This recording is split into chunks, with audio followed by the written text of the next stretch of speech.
Hello students, today we are going to study our chapter number 16, Universe and Organic Revolution, and this is video number 3. So in previous class we studied about origin of universe, then we studied about Indian cosmology about the origin of universe, then we studied about the theory of biocentrism, and last we studied about Big Bang theory, in which we also studied about periodic model which was given by Paul Steinhardt. Now today we will study about physical theory of origin of life. तो आज हम physical theory of origin of life पढ़ेंगे और ये theory हम already पढ़ चुके हैं, वो भी 9th क्लास के अंदर। तो ये जो थ्योरी है ये बहुत सारी कॉन्सेप्ट्स का जोड़ है, जिसमें बहुत सारे साइंटिस्ट होंगे जिनके अलग अलग तर्क होंगे और लिटरली उसको बाद में साइंटिफिकली प्रूव किया जाएगा। तो इस physical theory of origin of line में सबसे पहला जो कॉन्सेप्ट आया था वो आया था स्पॉन्टेनियस जनरेशन का। तो Aristotle tried to explain the origin of life from inanimate object like frogs, snakes, crocodile, etc. Originate when the sun ray hit the mud on river bank। तो देखिएगा, ये जो अरिस्टोटल नाम के एक व्यक्ति थे, उन्होंने जीवों की उत्पत्ति का एक राज बताया था और बताते हुए उन्होंने बताया था कि भाई जो निर्जीव वस्तुएं हैं उनसे ही जीव जंतुओं का जन्म होता है, जैसे कि आपके मेंढक हो गए, आपके सांप हो गए, या फिर क्रोकोडाइल्स यानी कि मगरमच्छ हो गए। ये सभी जो जानवर हैं ये मिट्टी से पैदा हुए हैं। जब मैं जो आपकी क्या कहते हैं, नदियों की जो मिट्टी है, नदी के किनारे की जो मिट्टी है, वो जब धूप से गर्म होती है तो उस मिट्टी से इन जीवों की उत्पत्ति होती है, ऐसा इन्होंने बताया। ऐसे एक वॉल हेलमंड थे, believe the shirt soaked in sweat kept in straw generate mice. तो इनका कहना था कि वॉल हेलमेट नाम के जो साइंटिस्ट थे उनका ये कहना था कि यदि आप अपनी शर्ट को पसीने में भिगो दें और जा कर के लेकर के ये जो आपकी गेहूं की फसल का जो बचा हुआ हिस्सा होता है, घास फूस होती है, उसके अंदर ले जा कर के रख दें, तो उसमें ऑटोमेटिकली उस शर्ट में चूहे पैदा हो जाएंगे। तो ये था स्पॉन्टेनियस जनरेशन का कॉन्सेप्ट, जो कि आपने 9th क्लास में पढ़ा था। इस बार भी आपको पढ़ना है physical theory of origin of life के अंतर्गत। ठीक, बस फ़र्क सिर्फ ये है कि बुक में ये इस तरीके से डिवाइडेड नहीं है, मैंने इनको डिवाइड करके कैटेगराइज करके आपको बता रहा हूँ। Then comes the theory of biogenesis. उसके बाद क्या हुआ, बायोजेनेसिस की थ्योरी आई। अब ये किसने दी? Francesco Redi rejected theory of spontaneous generation, कि एक साइंटिस्ट आया जिनका नाम था फ्रांसिस्को रेडी। अब इन्होंने जैसे ही साइंस वगैरह की स्टडी शुरू करी और स्टडी करने के बाद जब देखा कि कुछ लोगों का कहना है कि भैया ज़मीन से ही ऑटोमेटिकली मेंढक बन जाते हैं, या फिर क्या कहते हैं, सांप बन जाते हैं, मगरमच्छ बन जाते हैं, तो उन्होंने सिरे से खारिज कर दिया इस चीज़ को कि भैया ऐसा कुछ भी नहीं है। He believe that only living organism can give birth to another living organism. और उनका मानना था कि जीवित प्राणी ही दूसरे जीवित प्राणी को जन्म दे सकता है। To prove this, he put flesh of fish and snake in 3 different jars and left one jar uncovered and covered another jar with muslin cloth and the last one with cork। तो अब इन्होंने अपनी इस बात को prove करने के लिए मछली और सांप की जो फ्लैश है, उसको मांस को 3 अलग-अलग जार के अंदर रखे, जिनमें से एक जार का जो मुंह है उन्होंने खुला छोड़ दिया, दूसरे के ऊपर एक मलमल का कपड़ा बांधा और तीसरे पे तो कॉर्क ही लगा दिया कि हवा भी पास ना हो। ठीक, after few days he saw uncovered jar was filled with larvae of flies. कि कुछ दिनों बाद जब उन्होंने देखा जार में, तो जो जार आपका मांस और उससे भरा हुआ था, लेकिन जिसके ऊपर ढक्कन या कुछ बंधा हुआ नहीं था, उसको जिसको खुला छोड़ दिया था, उसमें दुनिया भर के मक्खी के जो लार्वे हैं वो पनप रहे थे। And the jar covered with muslin cloth had a few larvae of flies. वहीं पे जो आपका जार मुस्लिन क्लॉथ से यानी कि मलमल के कपड़े से बंधा हुआ था, तो मलमल के कपड़े में जो छेद होते हैं बड़े होते हैं, ठीक है, तो उस कपड़े को के अंदर को जिस इस कपड़े से जिस जार को बांधा हुआ था उसके अंदर कुछ लार्वा मक्खी के देखने को मिले, यानी बहुत तो नहीं, कुछ थे, जो कि शायद हो सकता है मक्खी के जो अंडे हैं वो गलती से उसके अंदर चले गए हों। While the jar closed with cork remained same, लेकिन जो जार बंद था कॉर्क से, लकड़ी के गुटके से, उसका उसके अंदर किसी भी तरह का चेंजेस नहीं देखने को मिला, यानी किसी भी तरह के जीव जंतु को देखने का उनको चांस नहीं मिला। The story of spontaneous generation was also rejected by Louis Pasteur। तो ये जो स्पॉन्टेनियस जनरेशन का जो आपका लॉ दिया गया था या कॉन्सेप्ट दिया गया था, ठीक है, अरिस्टोटल के द्वारा, इसको लुइस पास्चर नाम के एक साइंटिस्ट थे, उन्होंने भी मानने से इनकार कर दिया। With his experiment using S-shaped tubular neck flask in which he boiled yeast and sugar syrup and left them to cool down।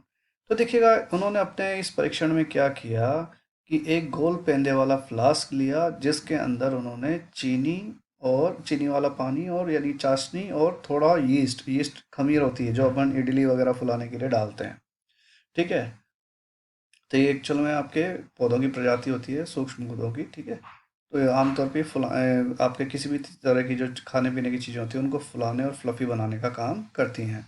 तो चीनी के पानी में डालते ही ये जो आपका यीस्ट होता है ग्रो करना शुरू करता है और जल्दी जल्दी स्पीड बढ़ जाती है, ठीक है। तो इन्होंने क्या किया, पानी को बॉयल किया और उसके अंदर यीस्ट को अच्छे से बॉयल किया और बॉयल करने के बाद उसको कुछ टाइम तक के लिए, कुछ सप्ताह तक के लिए बंद करके छोड़ दिया।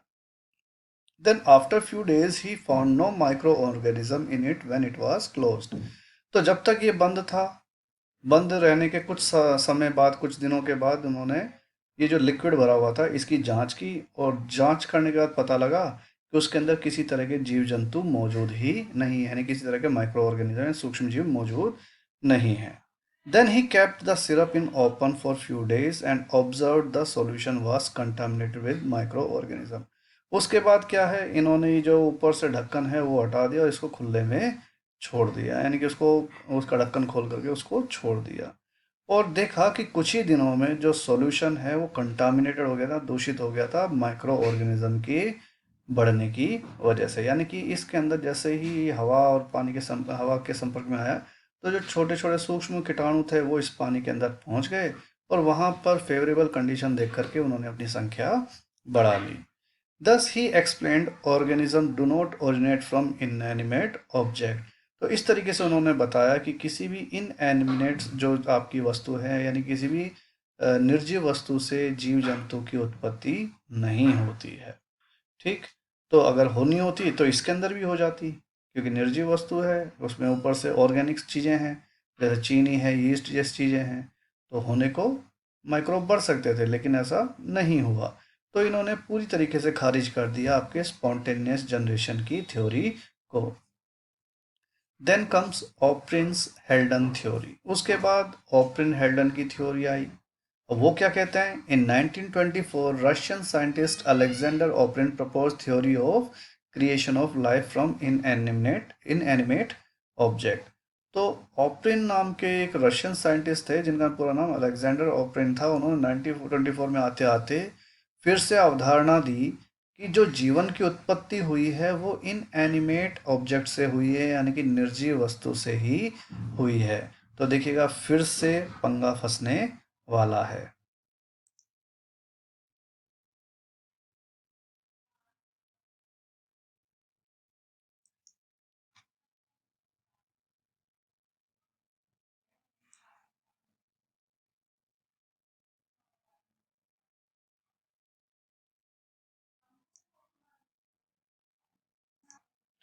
He said that claiming that a living being come from another living being is correct। उन्होंने बताया कि भाई जो लोग कह रहे हैं कि जीव जंतु से ही जीव जंतुओं की उत्पत्ति होती है, ये बात तो बिल्कुल सही है।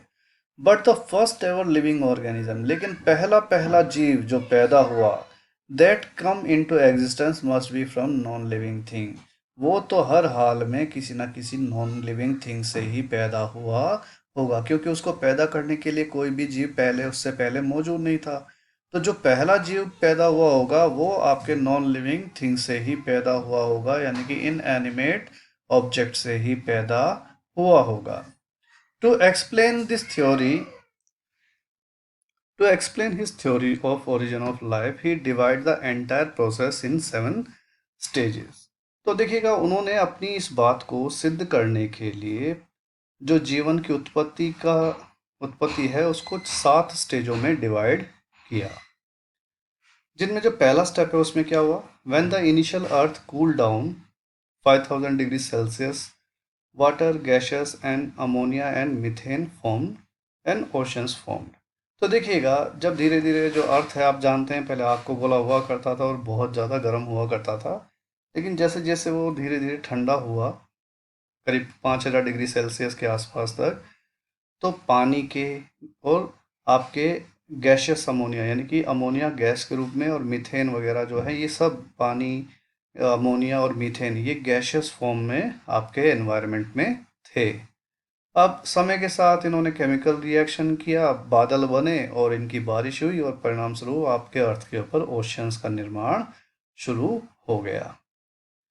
Over the period of time, when temperature of Earth reduced more, simple hydrocarbons formed due to condensation of methane and complex organic matter like sugar, glycerin, fatty acid, amino acid, और pyrimidine and purines etc formed।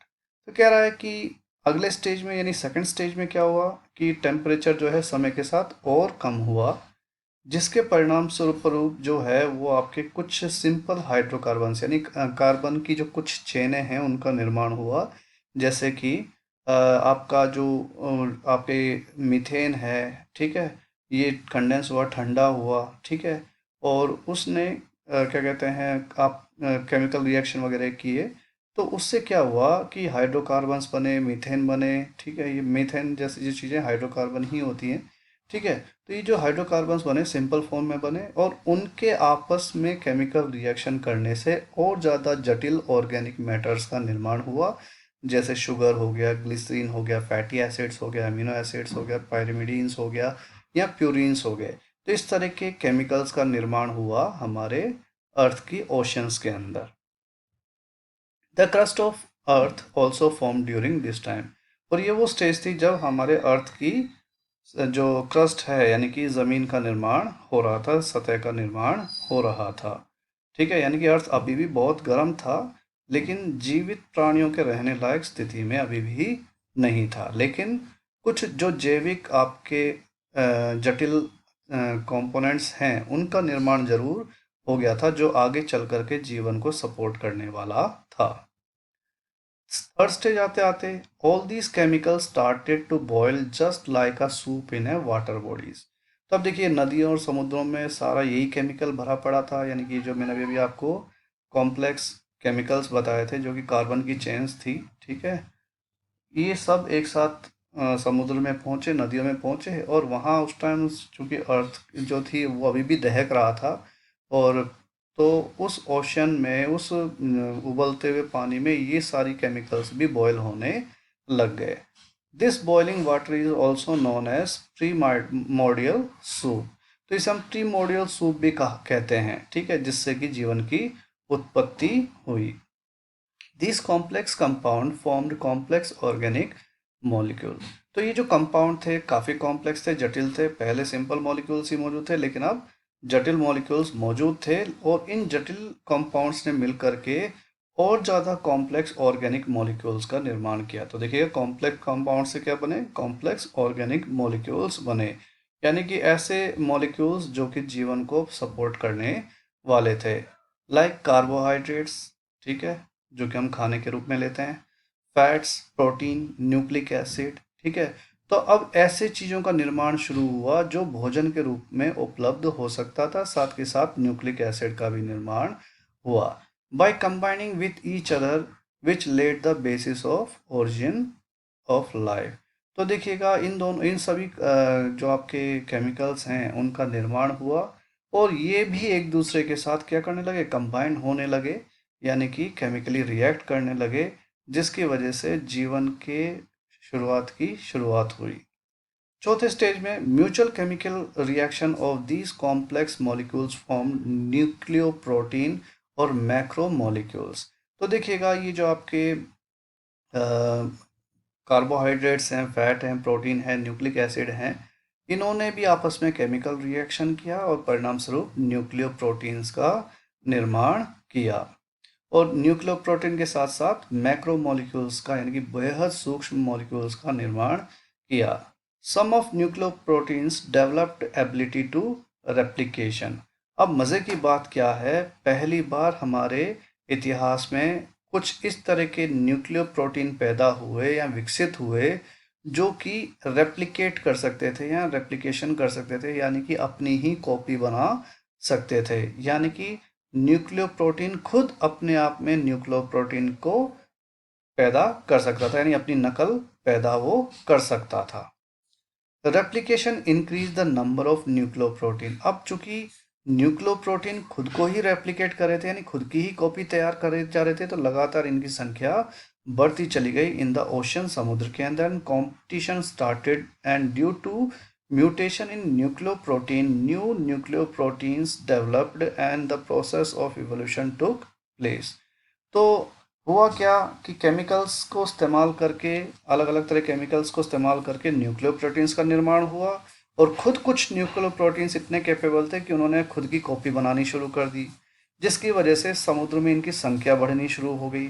अब देखिएगा, nucleoprotein को बढ़ने के लिए जो chemicals चाहिए थे उसके लिए कंपटीशन शुरू हो गया समुद्र में, जिसकी वजह से कुछ खास तरह का म्यूटेशन यानी कि कुछ खास तरह के बदलाव शुरू हुए न्यूक्लियोप्रोटीन के अंदर।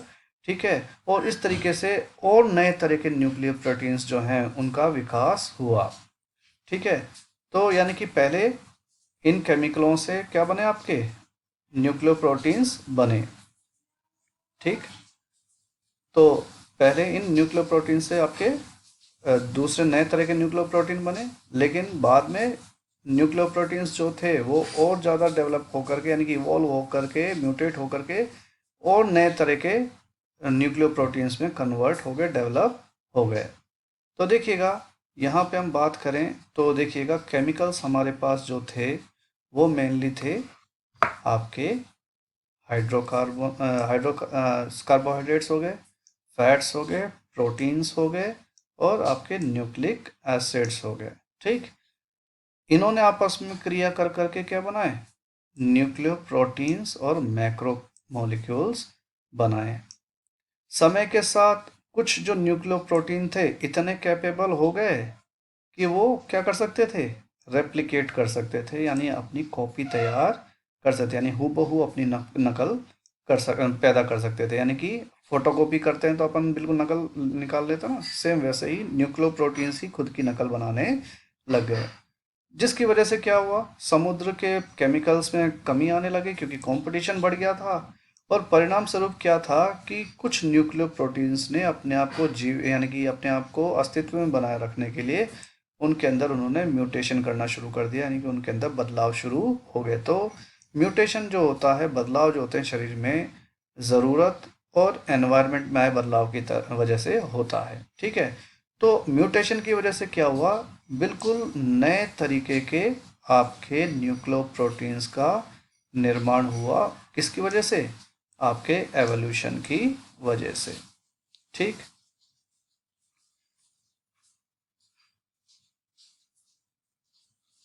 फिर बात करते हैं आपके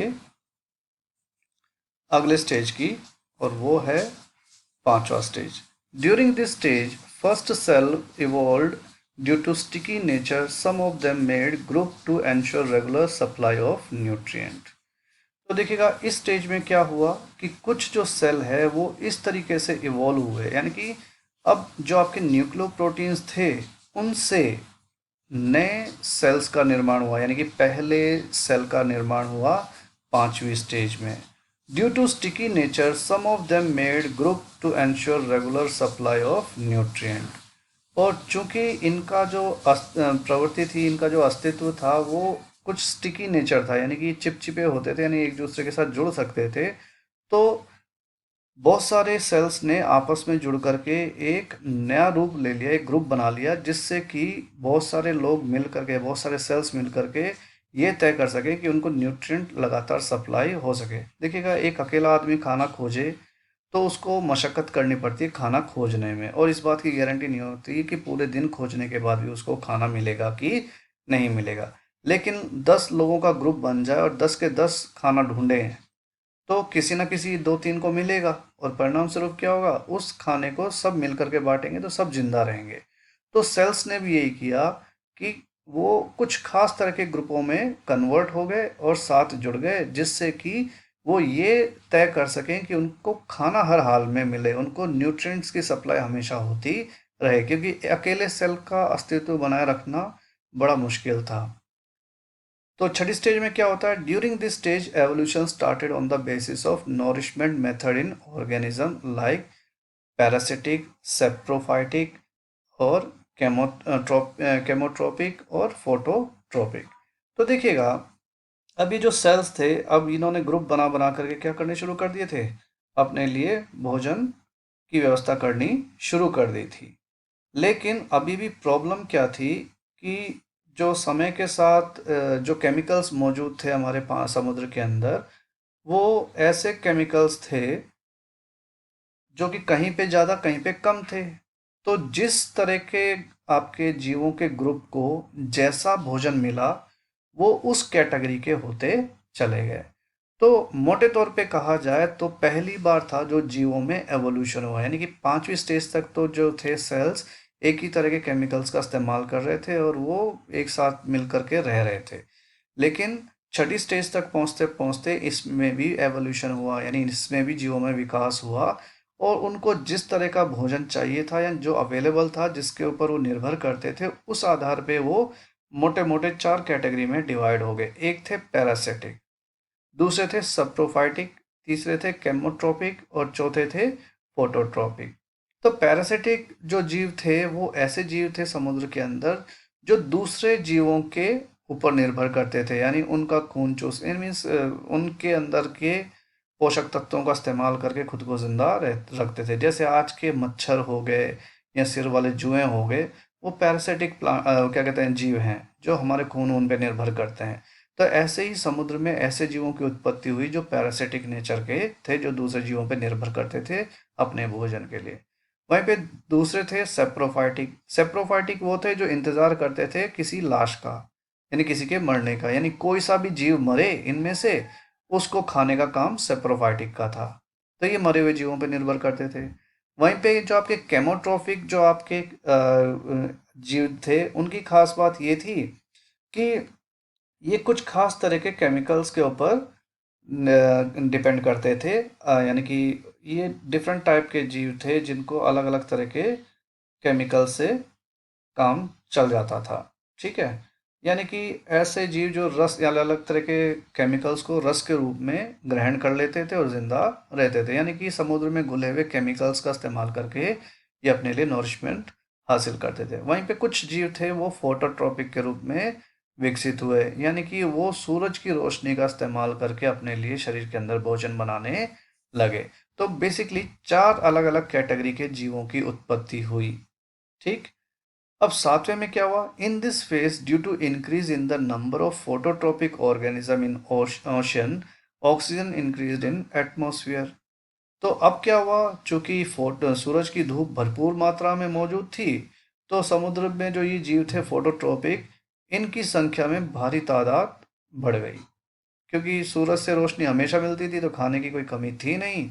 तो परिणाम स्वरूप इनकी संख्या बहुत ज़्यादा बढ़ गई। अब चूंकि ये फोटोट्रोपिक थे, सूरज की रोशनी का इस्तेमाल करते थे, कार्बन डाइऑक्साइड वगैरह का इस्तेमाल करके खुद के लिए भोजन बनाते थे, तो ये ऑक्सीजन रिलीज करते थे।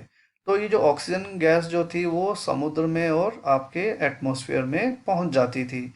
तो परिणाम स्वरूप क्या हुआ, धीरे धीरे जो आपका एटमॉस्फेयर है यानी वायुमंडल जो है उसके अंदर ऑक्सीजन की मात्रा बढ़ने लग गई, which facilitated in development of trees and plant on the land, जिसकी वजह से आगे चल कर के पेड़ पौधे और पेड़ पौधों को सुविधा हुई ज़मीन में उगने के लिए की सुविधा मिली।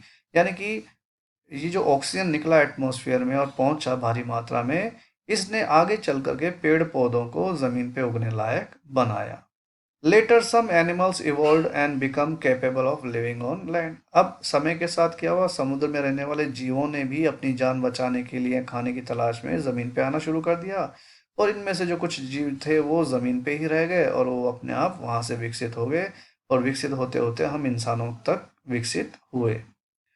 Letter Miller came with his experiment to support the theory of Oparin. तो देखिएगा, ऑपरेन की थ्योरी को काफ़ी बड़े हद तक जो है साइंटिस्टों का तबका सपोर्ट करता है, मानता है। लेकिन ये ऐसे ही नहीं माना गया, इनको सपोर्ट करने के लिए आपके मिलर नाम के एक साइंटिस्ट हुए, उन्होंने एक्सपेरिमेंट के माध्यम से उस चीज़ को एक्सप्लेन किया, तब जाके लोगों ने इसको माना। तो मिलर की थ्योरी क्या कहती है? In 1953, a scientist from Chicago, Stanley Miller, simulated condition of primitive Earth in his laboratory. 1953 आते आते शिकागो, जो कि अमेरिका का एक शहर है, वहाँ एक साइंटिस्ट हुए जिनका नाम था स्टैनली मिलर। ठीक है, इन्होंने अपने लेबोरेटरी में जो प्राचीन अर्थ था, यानी आज से 4-5 मिलियन साल पुराना जो आपका अर्थ था, उसकी कंडीशन क्रिएट करने की कोशिश की अपनी लेबोरेटरी में। He set an apparatus with the help of his professor Harold Urey. तो इस उपकरण को बनाने के लिए उन्होंने अपने प्रोफेसर हैरोल्ड उरे का हेल्प ली, यानी कि इन दोनों ने मिलकर के एक खास तरह का यंत्र या एक खास तरह का इक्विपमेंट बनाया, जो कि अर्थ के उस प्राचीन जो कंडीशन है उसको क्रिएट कर सकता था।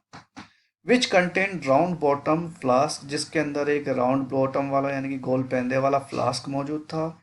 एंड इलेक्ट्रिक डिस्चार्ज बल्ब, साथ के साथ उसके अंदर इलेक्ट्रिक डिस्चार्ज बल्ब मौजूद थे। एंड अ कंडेंसर, और साथ के साथ कंडेंसर था, यानी कि जो चीज़ों को ठंडा करता था। Then he boiled methane, ammonia and hydrogen in 2:1:2। तो उसके बाद उन्होंने उसके अंदर मीथेन, अमोनिया और हाइड्रोजन, इन तीन चीज़ों को भरा, और भर करके इस अनुपात में उसको बॉयल करना शुरू किया। तो देखिए, जैसे कि हमने अभी अभी अभी पढ़ा कि जो आपके क्या कहते हैं, ऑपरेन थे, ऑपरेन ने बताया कि शुरू में आपके एटमॉस्फेयर में मीथेन, अमोनिया और पानी जो था, उन वो गैस के रूप में मौजूद था, और वही बाद में ओशन यानी कि बादल बने और बरसे और ओशन के रूप में इकट्ठे हुए, और बाद में उनमें केमिकल रिएक्शन से बाकी के जो आपके कॉम्प्लेक्स, जो आपके हाइड्रो क्या कहते हैं, आपके कार्बन के जो चेन्स वगैरह हैं, उनका हाइड्रोकार्बन्स हैं, उनका निर्माण हुआ। तो सेम ऐसे ही उन्होंने क्या किया, एनवायरनमेंट तैयार किया, एक इक्विपमेंट तैयार किया, जिसके अंदर इन्होंने मीथेन, अमोनिया और हाइड्रोजन को इस अनुपात में डाला विद वाटर, पानी के साथ। And it after air was sucked out of it, और उसके बाद जो भी हवा मौजूद थी उस फ्लास्क के अंदर, उसको वैक्यूम की मदद से बाहर निकाल दिया गया, यानी बिल्कुल भी हवा उसके अंदर नहीं छोड़ी। Electric discharge bulb helped in creating lightning storm. ठीक है, कि जो आपके इलेक्ट्रिक डिस्चार्ज बल्ब था, उसने एक आर्टिफिशियली तूफान जैसा मौसम क्रिएट करने की कोशिश की। तो देखिएगा, यहाँ पे स्टॉर्म है, स्टॉर्म लिखा हुआ है, आर कर देना ई की जगह। Water vapour started to circulate in the apertures and after condensation of vapor the liquid is analyzed।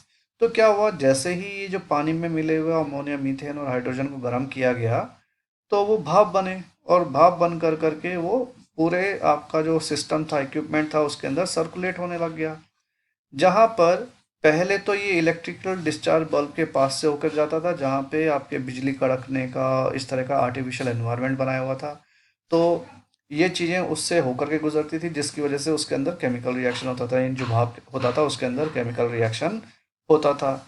फिर कंडेंसेशन की प्रक्रिया से, यानी कंडेंसर जो लगाए हुए थे, कंडेंसेशन की प्रक्रिया से उस वाटर वेपर को ठंडा कर करके एक छोटे से हिस्से में, पार्ट में इकट्ठा कर लिया जाता था, और उसको एनालाइज किया जाता था, यानी कि उसको चेक किया जाता था। After a week he realise the presence of various organic compound like amino acid and acetic acid in the solution. लेकिन सप्ताह भर बाद ही जब उन्होंने रीडिंग लेनी शुरू करी, एनालाइज करना शुरू किया, तो उन्होंने पाया कि जो ये घोल था जो ठंडा होकर के आ रहा था उसके अंदर एमिनो एसिड और एसिटिक एसिड जैसे सॉल्यूशन यानी कि केमिकल्स मौजूद हैं जो कि ऑर्गेनिक कंपाउंड्स कहलाते हैं। Thus he prove the first organism is form by non living thing. तो इस तरीके से उन्होंने बताया जब इस तरह के ऑर्गेनिक कंपाउंडों का ऐसी अवस्था में निर्माण हो सकता है तो जो आपके क्या कहते हैं अ, जो ऑपरेंट थे उन्होंने जो बताया वो बिल्कुल सही बताया, इस बात की पुष्टि उन्होंने की। तो देखिएगा जो एपरेचर्स बनाया था वो कुछ इस तरह का था। तो ये आपका गोल पेंदे वाला फ्लास्क है जिसके अंदर उन्होंने पानी और बाकी आपके अमोनिया और दूसरी जो चीज़ें हैं उनको गर्म किया। तो जब ये भाप बन करके हवा में यानी इस पाइप से होता हुआ आपके ऐसे चैम्बर में पहुंचा जहां पे आपके इलेक्ट्रिक डिस्चार्ज बल्ब मौजूद थे, तो वहाँ पर एक आर्टिफिशियल एनवायरनमेंट तैयार हुआ बिजली कड़कने का, और परिणाम स्वरूप क्या हुआ, ये जो भाप उसके संपर्क में आई उनके अंदर केमिकल रिएक्शन हुआ, ठीक, और परिणाम स्वरूप डिफरेंट तरह के मॉलिक्यूल्स का निर्माण शुरू हुआ। और क्या हुआ, यहाँ पे गैस आगे पास हुई तो यहाँ पे कंडेंसर लगा हुआ था जहाँ पे एक तरफ से ठंडा पानी आता था और दूसरी तरफ से जो पानी ये पाइप के संपर्क में आके गर्म हो जाता था वो दूसरी तरफ से निकल जाता था। तो इस तरीके से भाप को वो ठंडा करते और ठंडा जो भाप है भाप ठंडा होने के बाद पानी में कन्वर्ट हो जाता और उसको इस तरीके से फ्लास्क में इकट्ठा कर लिया जाता, एक दूसरे फ्लास्क में तैयार निकाल लिया जाता। तो एक सप्ताह बाद जब उन्होंने इसको चेक किया तो इसके अंदर आपके कुछ खास तरह के ऑर्गेनिक मॉलिक्यूल देखने को मिले, जिससे कि इस बात की पुष्टि हुई कि ऑप्रिन जो कह रहे थे वो बिल्कुल सही कह रहे थे। तो it was all about the this theory. In next video I will try to wind up the chapter. Till then, bye.